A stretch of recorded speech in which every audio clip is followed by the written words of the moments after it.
1 minute. 1 minute. Okay. 1 minute. But I'm going to hold you to the 1 minute, please.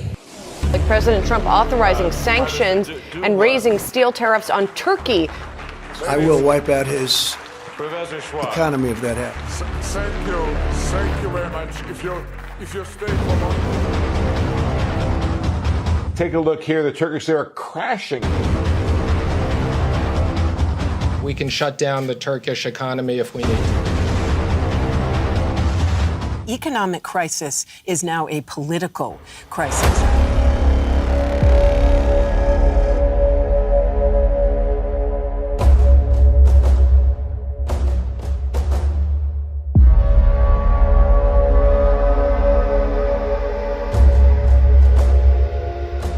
Turkey's economy continues to fire on all cylinders.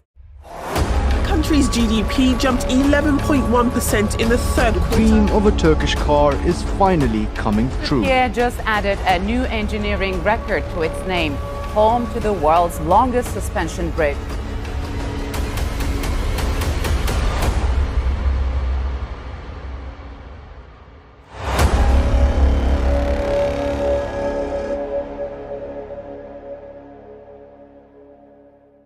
Bismillah, alhamdulillah, wa salatu wa salamu ala rasulullah. Welcome to another masterclass where we are tackling specific topics that are of interest to me and I hope to you. Today, I chose a topic that is about economic leadership, not just in theoretical or abstract way, but last year I spent many months in Türkiye in order to study their government policies and how that economy is working and functioning. So I hope to present to you some of my findings.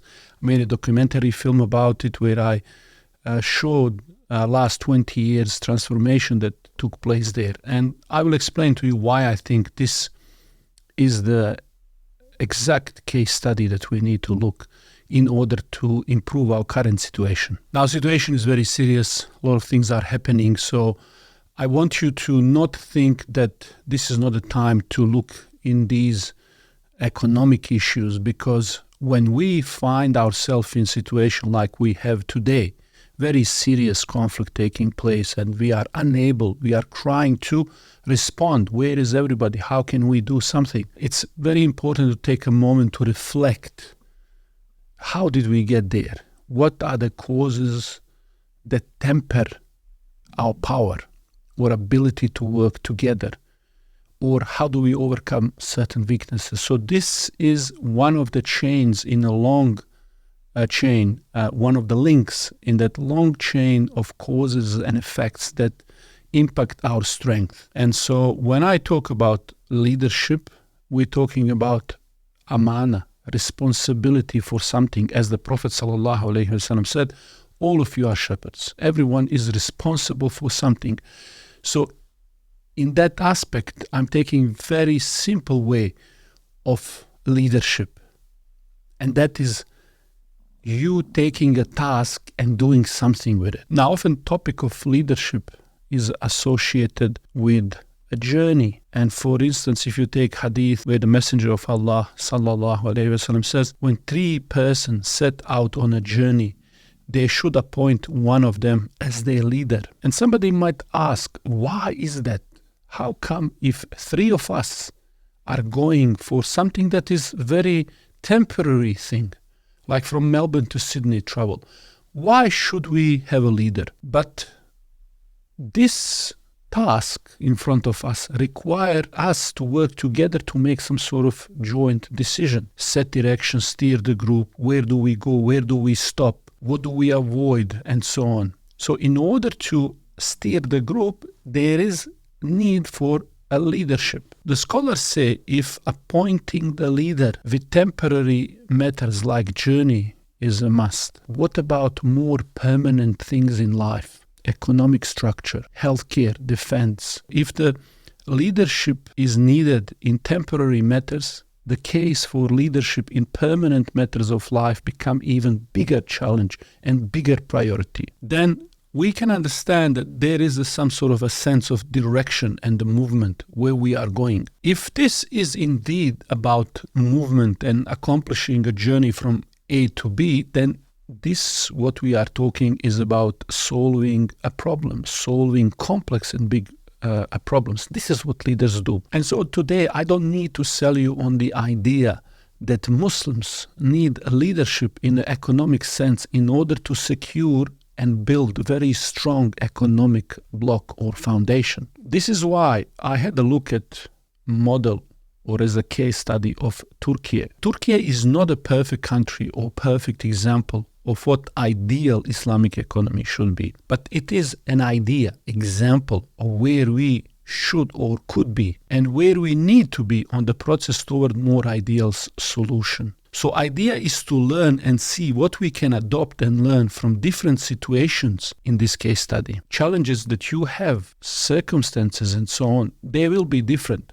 But there is something here that you can take and put it in your own situation, in your own environment to make it better, to improve something, to lead. So here it is. First time I went to Türkiye was in the 90s. First time I visited Türkiye was in 1998, the year when I got married. I remember that Friday when I went to Juma, I witnessed something amazing and I took this particular photo. There were huge demonstrations, tens of thousands of people everywhere protesting about something which, because I didn't speak the language, I didn't know anything about. There was no Google, no translation, nothing. It was a demonstration against government ban on hijab. In those days, young ladies, girls couldn't go to university and have hijab. Even the boys, they had to shave. So they would protest by drawing the mark with the markers, fake beards. At the time, in 1990s, the country was going through deep economic turmoil, high unemployment rates, government and banking system that was not able to support economic growth. This eventually led to 2001 economic crisis, which later led to the rise of AK Party in 2002. Fast forward 20 years, the country was totally transformed, not just socially and with religious freedom, but Türkiye has transformed itself into a very powerful industrial economy. In 80s and 90s, there were no religious freedom in Türkiye. Economy was in turmoil. It was not attractive place to invest for foreign investors. There were large capital outflows. They were taking IMF loans. There was massive unemployment. They were increasing taxes, and the budget deficit was also on the rise. Government and banking system was not able to sustain any form of economic growth. And to cope with this crisis, government started selling huge quantity of these bonds to Turkish banks. And all of this was leading to the major economic crisis of 2001. As I was researching that period, I came across this 1997 caricature in one of the newspapers where they are showing President Erdogan, who is like a teacher of current President Erdogan. And he is shown in this caricature pointing to some goals that he had for the country, which is to build airports, railway lines, fast trains, all of these great things that you want one modern country in terms of infrastructure and so on to have. And they were portraying this as a joke. How can he think about these sorts of things? At that time, the strong idea was that Islam and technology or progress, modernity does not mix. And so it was funny for them. They were making mockery. How can you deliver these things out of all people? And kind of idea was Europeans can do these things, German, Italian, and so on. There was very low self-confidence. But this sort of sense of inferiority didn't just come about in 1800s. Towards the end of collapse of Ottoman Empire, they introduced certain reforms, and they called them tanzimat. One of these was about reforming banking and financial system based on the French and other European model. Up until 1850s, Ottoman Empire was the only empire without foreign debt. But as they entered into the more war, especially Crimean wars in the mid of 1800s, they needed to borrow more. So they started for the first time issuing the bonds in order to finance the wars. At that time was a time when Europeans were entering into industrial revolution. They were building things, they were using these engines, modernizing. And so in terms of industrialization, they were starting to lead and develop their economies. And of course, that is then projected through military and other ways. And people started thinking, why can't we be more like Europeans or these modern people? They started thinking that maybe reason why we cannot do that is because of these old ideas that Islam or our tradition or culture chain us with. That's how they thought about. And they have actually caricature where they at that time are showing a young woman being chained, and then these people are liberating her from these chains, which is Islam, which is a story that continues today. Whenever you have invasion of any country, that's the first thing they say, we need to liberate a woman and children. Of course, unless that is Gaza in that case, killing them is okay, they are human shields. Anyway, people at that time started to be ashamed of their faith, of their tradition, and they wanted to liberate themselves as the propaganda was very strong even those days. Instead of taking these industrial innovations and really modern technology and building the country, what did they take? Everything else. Culture, dancing, things of that nature, clothes and so on. Certainly not industrialization or organization of work. But that was not the only reason why Europe was in power. They were doing other things, primarily taking other resources, taking over other countries. We know stories of British Empire. They used to say the British Empire is the empire on which sun never sets. And we see that from Australia to the other parts of the Commonwealth. We can see why that was the case. And why did they do that? Well, it's obvious. They needed resources to power that engine, as did other European countries and so on. Now, when Turkey could not pay its debt, they then created what is called Ottoman Public Debt Administration. And if you watch Payitaht series in one of these Turkish channels, where they talk about Sultan Abdulhamid, you'll find out how he's dealing with this public administration, which collects directly taxes from the people, and sometimes you don't know what they're exactly controlling, how much they're getting, how they're calculating the debt, remaining debt. There was this like a bank, like today's maybe World Bank or IMF, that was created within a country that was taking money, but not just taking money. What they started then doing with some of the money was create certain infrastructure projects that were linking major cities in a country with the ports, so that they can more easily extract the resources and wealth from the society. And when I tell this story to some of my students, they tell me that's exactly what happened in many other countries, Egypt, Lebanon, and so on. All of the infrastructure was designed and financed in order to connect our cities with the port so that we can easily ship resources, very cheap, and raw material that powers then that industrial revolution in Europe. Many of the countries we see today are enjoying economic rise at the back of large theft of resources. I was recently in Indonesia. I could see what was done there. They were forcing farmers to grow things that Europe needed, not what they needed. And those farmers were threatened and forced to do something that did not benefit them. They didn't use this or need these products, but because European needed them, they were forced to do that. At that time, your resources you are going more into the debt. European start to call Turkey as a sick man of Europe, meaning that Ottoman Empire that used to be once great power was beginning to crumble. And so they would show this caricature where Sultan Abdulhamid, for example, is looking at the poster for sale, like an empire for sale, who wants to buy it. They're just making a joke of it. And in some other magazines, like French, are very known even at those days.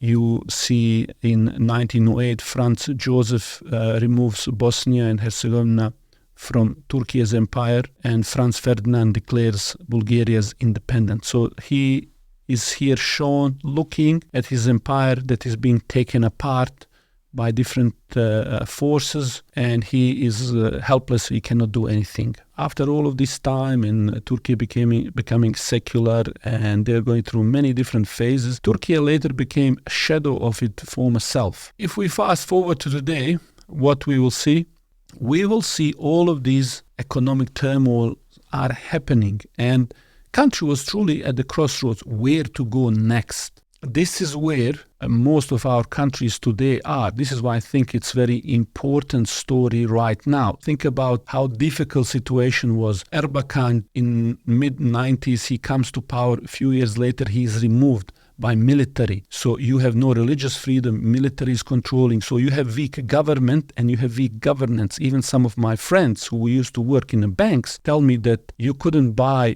anything with the letter of credit, for example, when you wanted to import something to Turkey, because no one trusted the banks. A lot of Muslim countries today, they cannot produce food, they cannot produce electricity, they cannot solve for basic problems. There is no governance, there is no structure, there is no incentive. When you go to invest money, you don't know where you're investing. It's very difficult, very unpredictable. All of these mechanisms that you would find in countries that get their act together are missing. And so now, after many decades and years, removals from power, finally we have a party that is determined and coming with a strong economic vision to lead. So I say to my friends often when they ask me about how the economy is doing, I say to them, my way of thinking about the economy is, what can you do?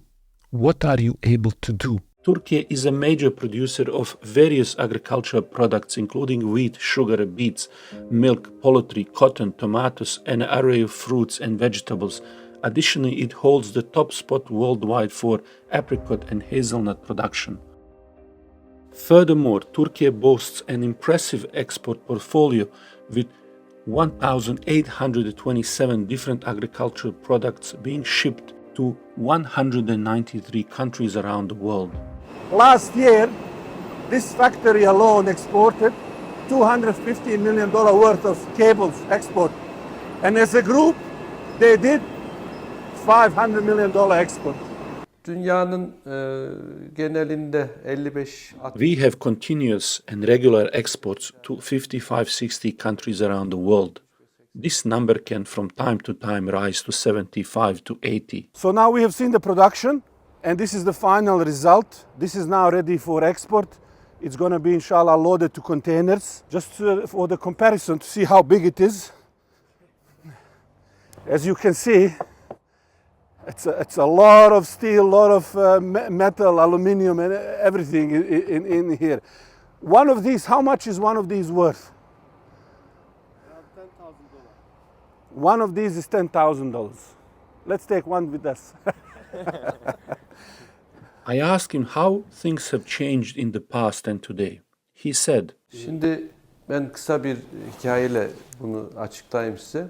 Now let me explain it to you with a short story. In the 1970s, our late father and Serdar's father established a factory here. They imported machines of this factory from abroad.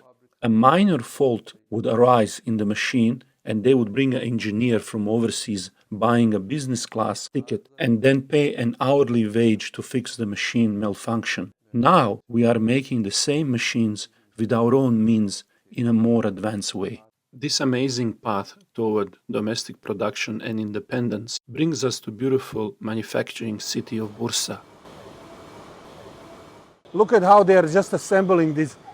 150,000 square meters here. This is a laser machine, laser cutting machine being assembled here in Turkey. This is a robot that is handling the metal sheets, and then they cut them here.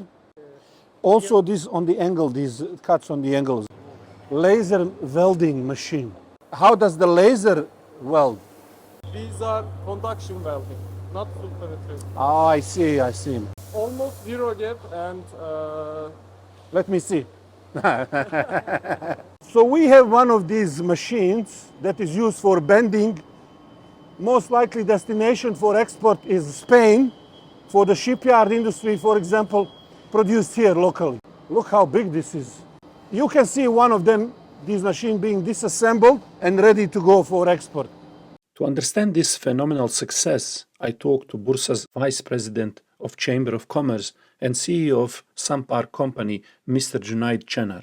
My name is Cüneyt Şener. I'm the president of Sampar Company. We are designing, manufacturing, assembling parking systems worldwide. From New Zealand to Colombia, from Canada to South Africa, nearly 62 countries in the world. It is a culture in Bursa. Bursa is a city nearly 6,000 years old. This culture is coming in the roots of Bursa, in the blood of Bursa.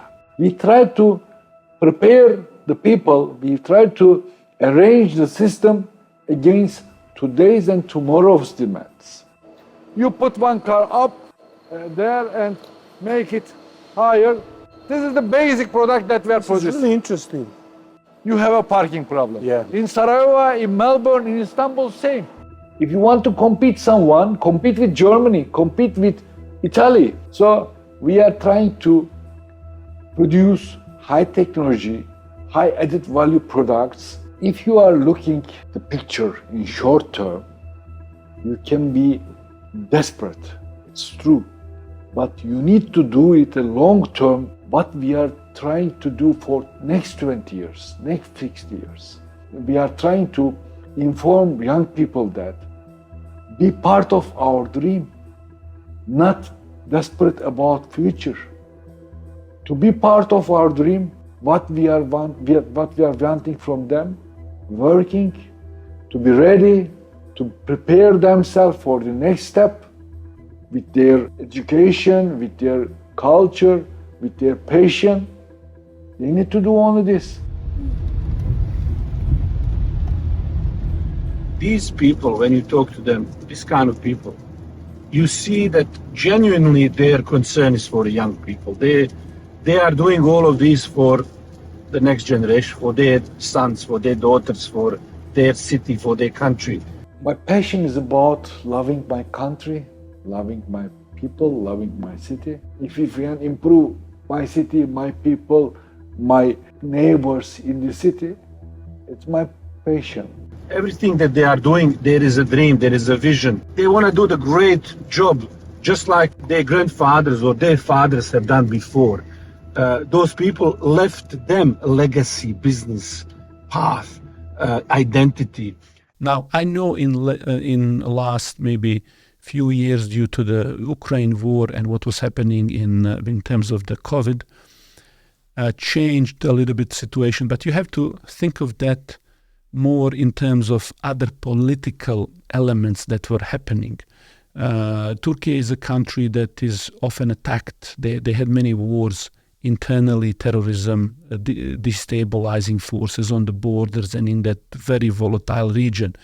Often because of strategic importance, militarily, NATO alliance, geopolitics come into play. So you would often find that, let's say, President Trump might tweet something about putting tariffs on Turkey's economy, and you would see the currency plunging, going down immediately, because there is the markets, as they say, are ruled by fear. There is a psychology to our economy. And so often you see just the word tweets start spiraling effect that has nothing to do with the economy. Currency go down, then inflation goes up because shop owner, in anticipation of tweet or some other attack on president or another sanctions that somebody might want to impose. So if he runs a supermarket, rather than every day raising the prices, he thinks I'll just raise them and be secure for 3 to 6 months. So something that is $10, I'll immediately put 15 just to get over. I don't want to raise every week, every day, new prices. If he's renting a flat or apartment for a year, he's thinking, well, the price and inflation will go up in 12 months, so I will start from today to increase the prices. So all of these things start working. I also, when working on my documentary, I discovered that markup that a lot of people who sell produce, you will have a lemon, or some other apple or something like that, increase hundreds of %. Let me give you some example. The price of lemon at the producer level is 3.5 Turkish lira. At the market, it is 15.5. That's 344% difference. These apples, 5 lira a kilo, 17.9 in the supermarkets. That is 258% different. Price gauging, where they're not just manipulating or fearing, but they're opportunistically pushing the prices up. I don't talk about this, but there are also a lot of people who are in your position behind a lot of these supermarket chain stores or business association who specifically politically want to push prices up in order to contribute to inflation. Inflation is a big, massive issue. In my documentary, actually, I talk about this. The past 2 decades, since 2002, have shown a clear contrast in inflation rates.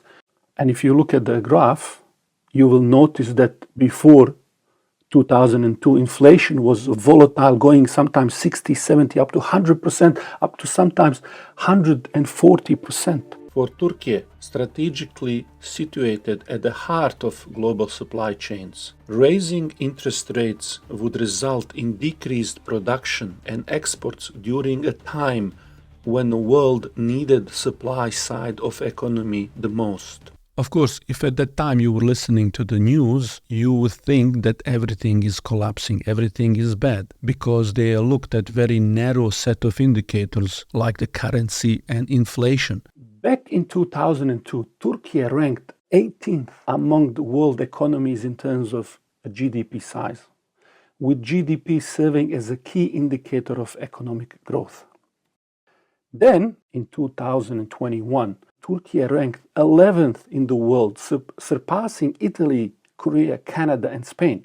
Over the past 2 decades, Turkey has emerged as the third best performing country among G20 nations in terms of cumulative real GDP growth, trailing only China and India. The World Bank states Turkey's economy grew 11% in 2021, the fastest amongst the G20 countries.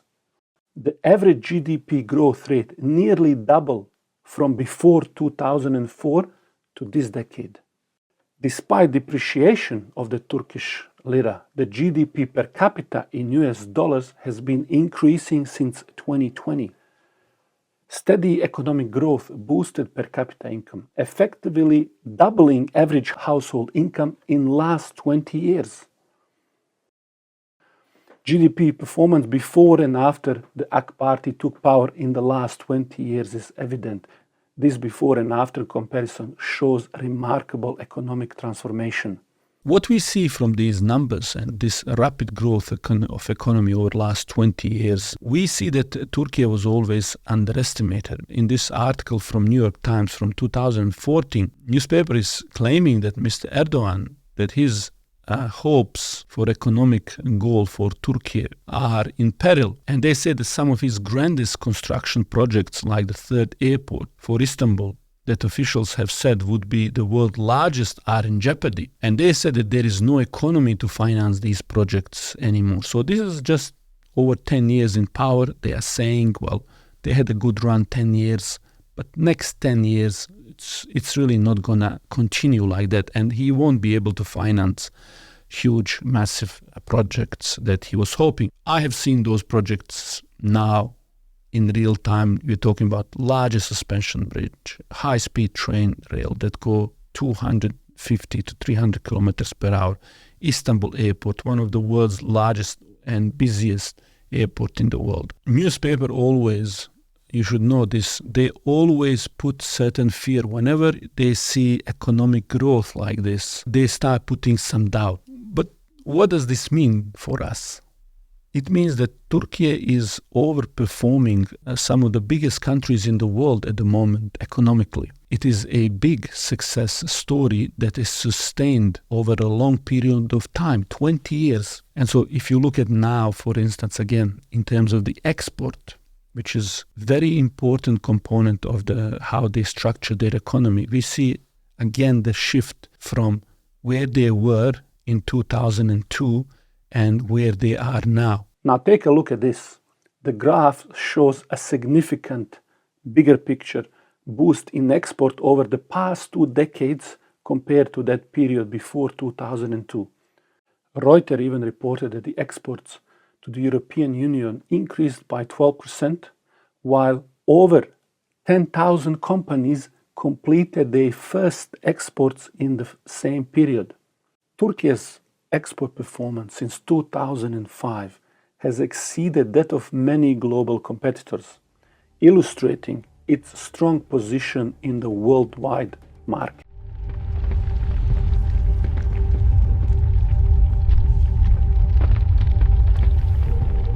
Deprem oluyor gene.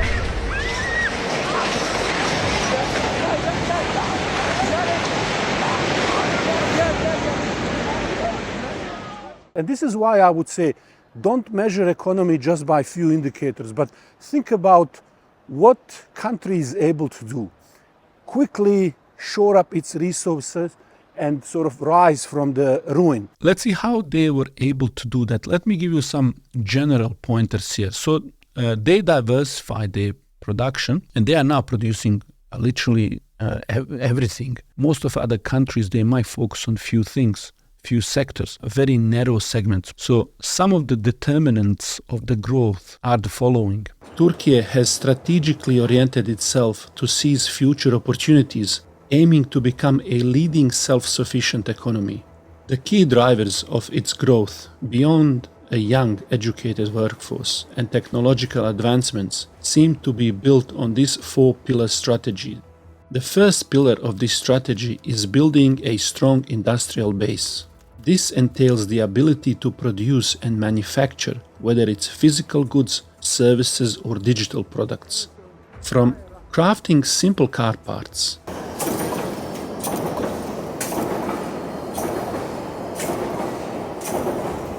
It's for Renault, they make it.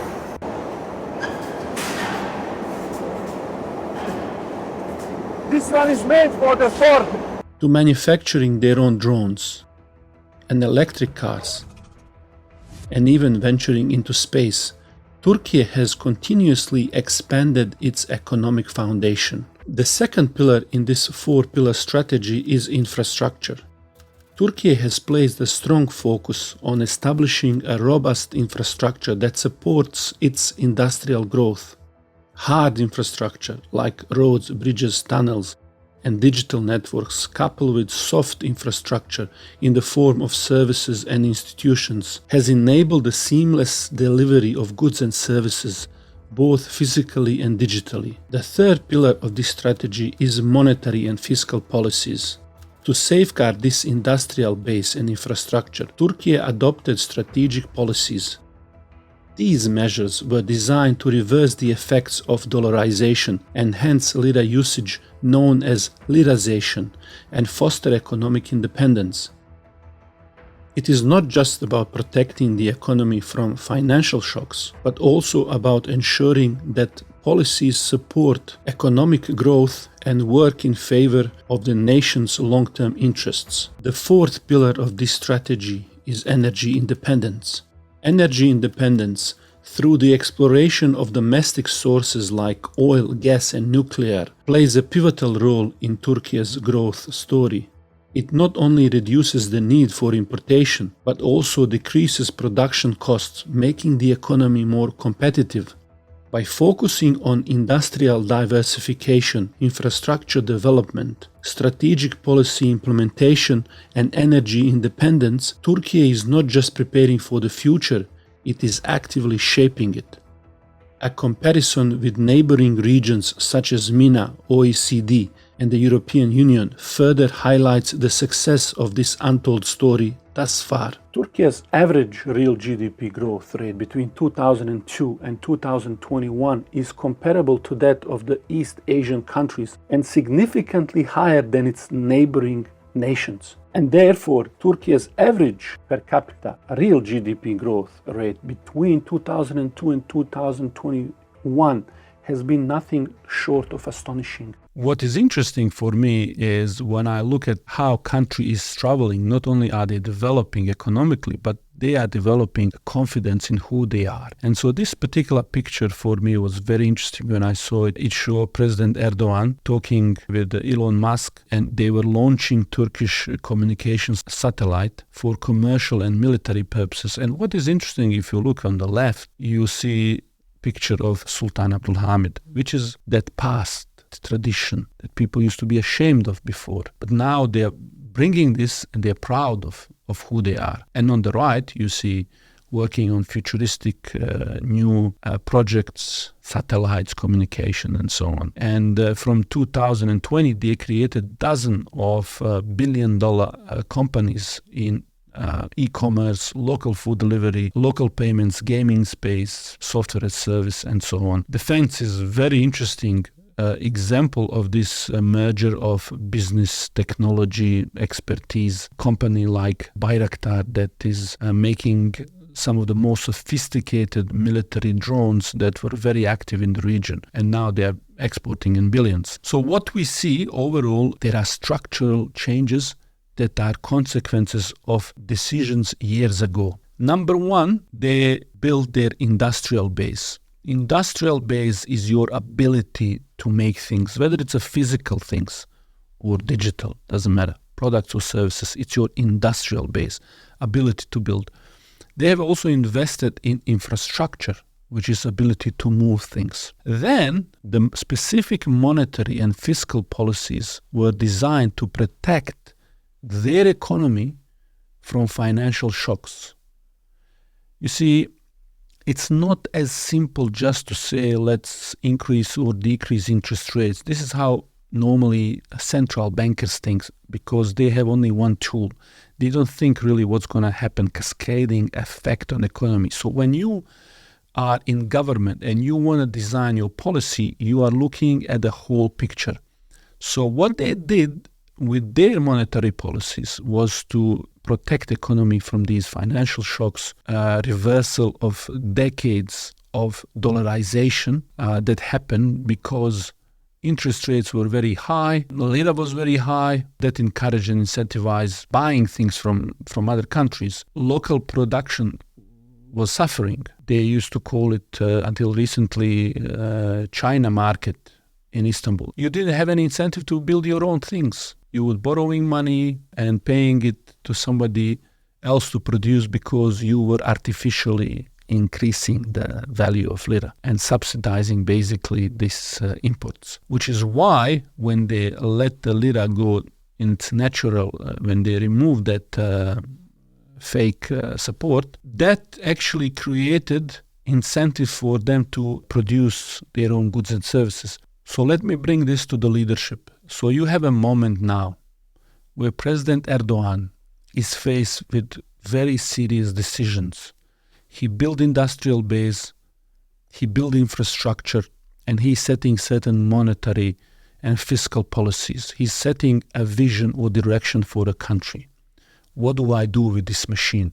And think about where is the Turkey. Turkey is globally positioned in the middle of the East and the West, different continents. So they are a major hub of supply lines around the world. Everything is kind of flying or going through that sector. And so people started thinking more and more about another idea, which is a regionalization. The things that I need for my survival as a country need to be produced locally or in the region as a part of what they call a value chain. Now, Turkey was in that sense recognizing its region. And while many other countries were starting to shut down due to the COVID, they didn't shut down. Especially in the time when global supply chains are breaking down, what the world needs? Somebody to produce things that the world needs. So when all of these big economies are shutting down, it creates the vacuum. They didn't shut down. They stepped into that. And then after that, again, when the inflation was going up and everybody was saying that the way to fight inflation is to increase interest rates, they went the opposite way. Why? Well, in economic terms, it's very actually simple. If you increase interest rates to fight inflation, you are doing that by reducing amount of money in circulation and in your economy, which means that people are going to get unemployed in larger numbers, and there will be less money in your economy, and therefore the businesses will produce less. When President Erdogan again was faced with that decision, this is what leaders do. They need to make certain decisions. This was not very popular. He was going against the whole world. Instead of going with where everybody else was going, increasing interest rates to cut inflation, he actually reduced interest rates. He risked inflation in order to sustain economic growth so that people don't lose jobs, that economy working, and to fill those gaps that were happening as a result of a breakdown in supply lines. So think about that. Everybody's going one way, he's going another way. He's recognizing opportunities here. So twice during this global inflation challenge and during the COVID, at both times when everybody is doing something, he's doing something else. That is why their economy was fastest growing. That is why they had a record export. Reuters even reported that the exports to the European Union increased by 12%, while over 10,000 companies completed their first exports in the same period. Think about that. They didn't just have 10,000 startups. They had 10,000 companies that successfully had product, that found the customers, and for the first time they were exporting, in addition to other thousands and thousands and tens of thousands of companies. So when I look at the president and his decision to not shut down, I understand it. And so what happened as a result of that, they became a hub of the global commerce. For example, one of the German companies' CEO has to say about how they see this. We have 5 divisions, which is overland, road transport, air and ocean, clear, warehousing, automotive, we have an own automotive division, and ports. Yeah? So a very broad product portfolio, and the focus really lies on those 5. Of course, underneath them, there are individual business units, but those 5 divisions will be the key driver for our success in the next years. But of course, uncertainty makes people always pull their goods closer to actually home. I think we can see this now already. We see that certain factories are closing and opening in different parts. Logistical availability becomes more and more important. And it's also why we have in the last 2 years heavily invested into Turkey. At the heart, between Asia and Europe, a strategic and critical point in order to make sure that supply chains can actually work and that manufacturing is stable and reliable. We've started 3 years ago. We always had great relations. We always had partners, agencies, but we stepped into the market 2.5 years ago, have had a tremendous growth record because we can connect the dots. We can connect Asia with Europe at the heart, where Turkey lies, and we see a future not only because Turkey in itself is an exciting manufacturing and also commercial market, but because it lies at the heart of other supply chains. So we're looking at connecting Kazakhstan, Azerbaijan, Georgia with Turkey. Then of course our network, be it via barging, we have via Constanza, the Danube River, or via short sea shipping or trucks. I think Turkey is an optimal place. Highly skilled workforce, geographically in the right place, and strong in product and manufacturing. People have heart and spirit, and they want to work and they want to better themselves. And that's something which we always need and want to have. The level of education is clearly there. People are skilled. I think it's well connected. Culturally open, well connected culturally towards the neighboring countries, and infrastructure-wise clearly as well. The highways, the ports, the structure, the railway. There are things which we tremendously benefit from. And our hope is also to make use of this human resource market, sort of to take people into our global network as well. President Erdogan, for me, symbolizing this as somebody who could have easily go with the crowd and say, okay, we will increase interest rates because that's what IMF and everybody is saying. Nobody would blame him, especially leading to election. But because he knew that that was a short-term maybe gain, but long-term pain, He was not interested in playing the games. He wanted to do something long term. That is something that can only be done by somebody who has very strong beliefs in himself, somebody who came to that position through his own hard work, dedication, making those bold decisions. And I really respect that, because I don't know many leaders in the world who would take that decisive step, who would not be pushed by circumstances. And I know it's not easy. And look, I know some people will say, but recently he has put certain other people and they reverse some of the policies about interest rates and so on, but that's not going that great. You know, sometimes you are in these positions where everybody's panicking for you to do something else. And I think still strategically he's doing what we are just discussing, but tactically, sometimes because everybody else is panicking, you sometimes have to do the wrong thing, if you understand what I'm saying. And as a parent, you do that in a moment, but not as a strategy, not in the long term. You might give in here and there, but you want to navigate ship in certain direction. And sometimes this is how it is. I remember even in Bosnia, President Alija Izetbegović used to say, when they asked him about the war running a country, he said it's like traveling on the narrow road down the mountain in a bus that goes very slowly because it's narrow, steep, dangerous. And everybody wants you to hurry up, but you as a leader, you need to be responsible. They are in so strategic region. They are able to produce things and move things very quickly. And this is why some of the neighboring countries were, you know, those countries that not necessarily are looking at the Turkey as a friendly country, like Greece.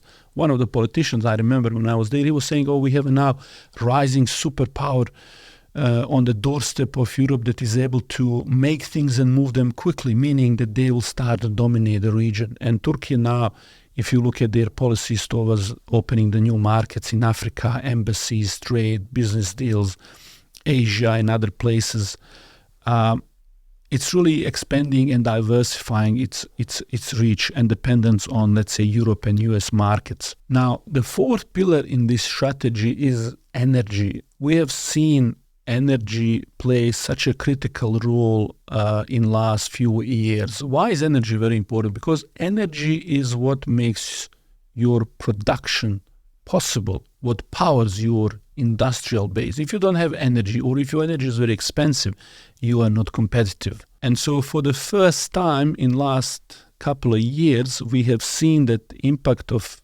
energy cost and what was happening in Ukraine was affecting, for example, Europe. And some of the newspapers were talking about potentially devastating economic impact on Europe because of the energy crisis. And furthermore, they were warning about the risk of Europe entering into the massive deindustrialization of the European continent. So think about where we started from. We started with Europe entering industrial age. Now we are talking about Europe deindustrializing. And who is industrializing?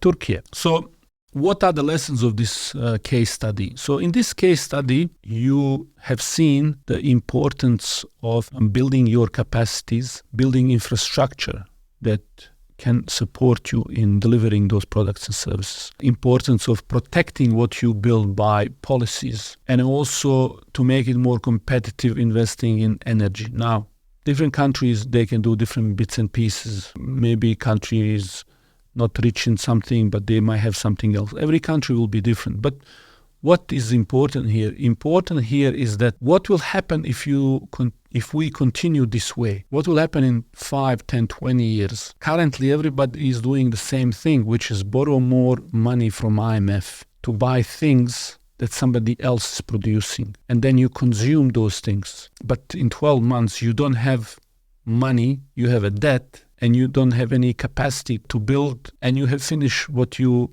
bought already. So you're making somebody else rich while you're making yourself more and more in debt. How long is that strategy going to go for? Billion after billion countries are taking. And they are just making somebody else who is producing these things richer. How will you return these loans? Where we are going to be in 10, 20 years is decided today. You see, when the Prophet ﷺ went from Mecca to Medina. He did that because he was economically boycotted and shut down, basically, and he had to go to the place where he could have that economic progress and build that strength. We need to think about our countries in a similar way. What do our countries need to do? How do I engage? What do I need to learn something? Do I need to go and visit these countries? Maybe I need to get my local organization or business association to visit their chamber of commerce, or maybe I have that friend in Turkey who can connect me and I can start talking, start doing these trips, attending the conferences, learning about what other people are doing, whatever it is happening. There is no doubt that strategically we need to have a look, imagine the future. What can we do? How do we go about doing these things? And so what I believe a lesson here about leadership is that you take responsibility for the situation. You understand mechanics and what needs to happen. You start working, mobilizing, changing things. You are very active. You take that responsibility. And sometimes you need to take a risk. What is short-term benefit or what is quick fix might not be what you need for long-term. Sometimes what you need to do is what is really hard, what is difficult. This is the lesson of Türkiye transformation. They went from what was not working, what was old, to something that was new, that was optimistic, and they used their resources to get there. Now, I didn't talk about this last step in my documentary, but I believe, talking with some of my friends, that there is a fifth key element that is emerging more and more. It's strategic. It's still not in the full swing, but this pillar, fifth pillar of their economic development will be, inshallah, Islamic banking and finance. Think about businesses today that are leading. You know, when Bayraktar started making those drones, 15 years ago, they were just like a toys. You look at them and say, what is this? Now they're $1 billion company making these drones that are so sophisticated. In 20 years, the leaders will be companies that most likely don't exist today, or they are very small, and they are maybe in those factories or in the offices or in the garages. How do you finance those small, medium, and SMEs, small, medium enterprises, especially focusing on S? Sometimes S and M are too close. Medium can be quite large, but how do you tap and unleash that huge potential of those small companies that don't have a collateral to get a financing? Well, enter Islamic banking and finance. I think ways to collectively, jointly take a risk and finance some of these companies and see them grow and diversify sources of funding from people and connect them with these businesses. I think that could be something very interesting. And so I think over the next couple of decades, the majority of the growth, and very important growth, will come from small to medium enterprises as they increase ability to tap into new sources of funding. And we need to be thinking about what are the structures, what are the financing arrangements or ways that we can do that. This is another discussion, right? But what I want you to think, take a lesson in your own life. Think about your own life as economy, yourself as economy. What are you producing? What are you making? How do you lead? Do you stop when you have challenge? What is going on around you? Who can you connect with and work, and so on? I hope this was useful, and inshallah at our next live coaching session, maybe we can open some of the Q&A and talk about some of the things that you might want to do, or maybe some of your ideas, or something that you might have learned from this masterclass. Also in our forum, community discussion, let me know what are your thoughts that you were able to learn from this, maybe ideas that you got, or maybe questions that you have, and then we might have a little bit of discussion about that as well. Until next time, thank you very much. Assalamu alaikum.